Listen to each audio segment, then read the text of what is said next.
যদি কোনো মহিলাই কেপি চিকৰ বিমল সাদা সিগাৰেট আদি খায় তেনেহলে তেখেতসকলৰ কি সমস্যা সৃষ্টি হ'ব আজি মই সমস্যা কোনখিনি কম যোনখিনি নেকি আপোনাৰ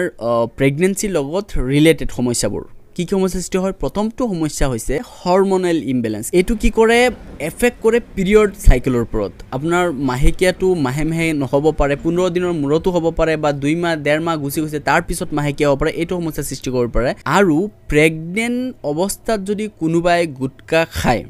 নিকোটিন খায় গুটকা দপাত জাতীয় বস্তু খায় তেনেহলে কি হোৱাৰ চান্সটো বহুত বেছি বাঢ়ি যায় মিসকাৰেজ গৰ্ভপাত হৈ যোৱাৰ চান্সটো বহুত বেছি বাঢ়ি যায় প্ৰিমেচিয়ৰ বাৰ্থ যোনটো কও নৰমালি ধৰিলক 9 মাহ 10 দিন থাকিব লাগে কেতিয়াবা কি হৈ যাব পাৰে 7 মাহ 8 মাহত আপোনাৰ বেবি জন্ম হৈ যাব পাৰে যদি কন্টিনিউয়াছলি গুটকা প্ৰেগনেন্ট অৱস্থাত খাই থাকে আৰু কি সৃষ্টি হ'ব পাৰে যে আপোনাৰ বেবি যোনজন জন্ম হ'ব সেই বেবিৰ ওজন কমি যাব পাৰে নৰমালতকৈ বহুত কমি যাব পাৰে আৰু কি সমস্যা সৃষ্টি হয় যদি লং টাইম কোনোবাই গুটকা চুবাই যিকোনো ধৰণৰ গুটকাই হওক লং টাইম কোনোবাই যদি গুটকা চুবাই তেনেহলে তেখেতসকলৰ ইনফাৰ্টিলিটি হোৱাৰ সম্ভাৱনাটো বহুত বেছি বাঢ়ি যায় চেষ্টা কৰিলেও কিন্তু সন্তান জন্ম দিব নোৱাৰিব কাৰণ ৰিপ্ৰডাক্টিভ সিস্টেম যোনটো আছে সেই সিস্টেমটোকে গুটকাই এফেক্ট কৰে নৰমালি মই ভিডিও শেয়াৰ কৰিবলৈ নকও এইটো ভিডিও প্ৰত্যেক মহিলাকে শেয়াৰ কৰক যদি কোনোবাই গুটকা খাব বিচাৰিছিলে বা কোনোবাই গুটকা খাই আছে যাতে তেখেতসকলে সতৰ্ক হ'ব পাৰে